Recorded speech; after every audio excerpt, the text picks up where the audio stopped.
Hello, good morning and welcome to Countryfile. Well, over there is the estuary of the River Humber, the biggest flow of fresh water into this, the North Sea. And in between there's a little bit of Britain that's under constant threat from all that water. Today we're in Yorkshire and this is Spurn Head.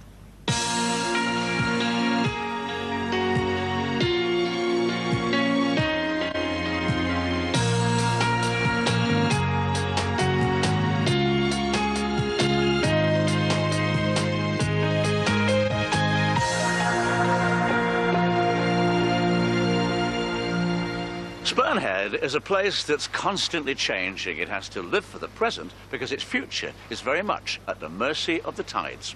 This 3.5-mile spit of sand and shingle curves its way out into the mouth of the Humber, where the estuary meets the North Sea. Spurn Head is quite literally out on a limb.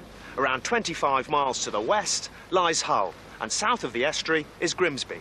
It may be isolated, but it's never been ignored. All around are reminders of Spurn Head's military history, and I'll be looking at the role it's played in guarding our coastline. These days, it's the safety of those at sea that's the priority here, and it's home to the only permanently manned lifeboat station in the UK. I'll be joining them to find out what it's like to live and work here. And also on today's programme, just how green is gardening. I think it's true to say that gardeners are starting to realise that their activities can have an impact on the environment.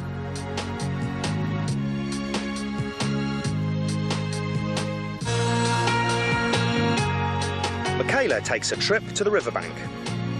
This is Wind in the Willows country, and I'm here to explore the world of Ratty, Mole, Badger and Mr. Toad.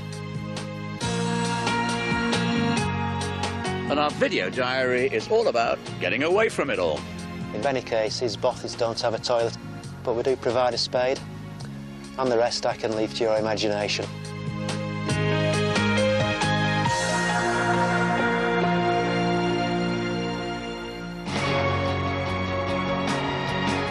The peninsula of Spurn Head is geographically spectacular, ecologically important and strategically significant. It's long been a military outpost, helping defend Britain from invaders. But there's an older enemy that has threatened this narrow strip of land ever since it was formed: the sea.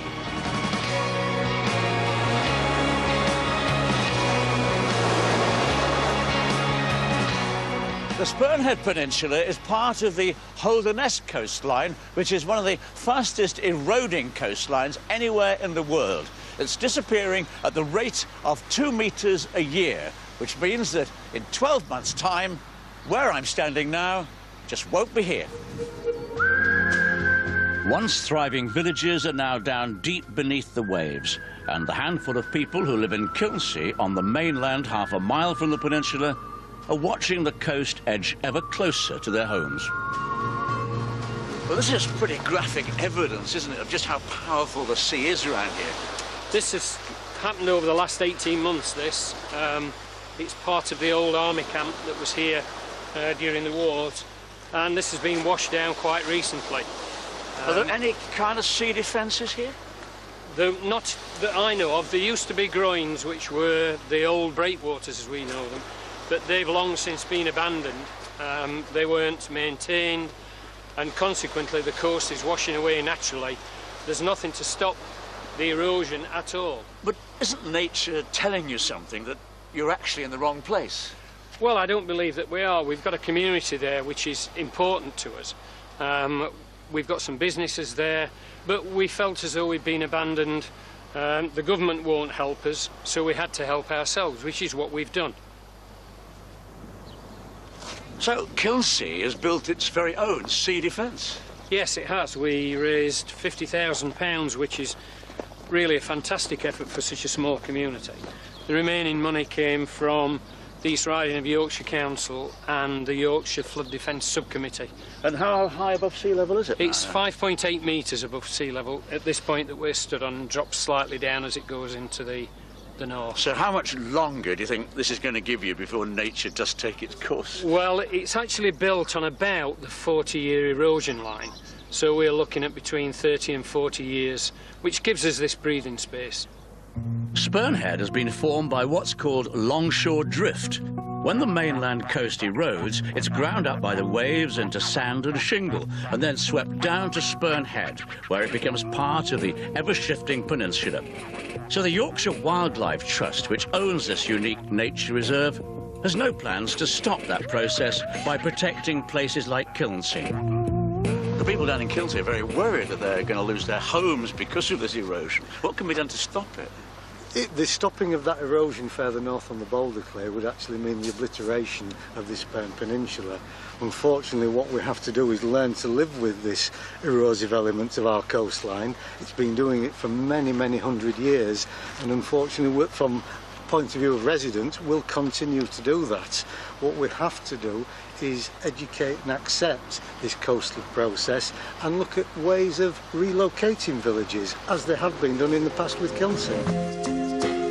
Every now and again, the sea washes over the peninsula at its narrowest point, and it's here that the Wildlife Trust had problems with the road that runs to the very tip. The traditional road surface simply broke up, so they're using something different.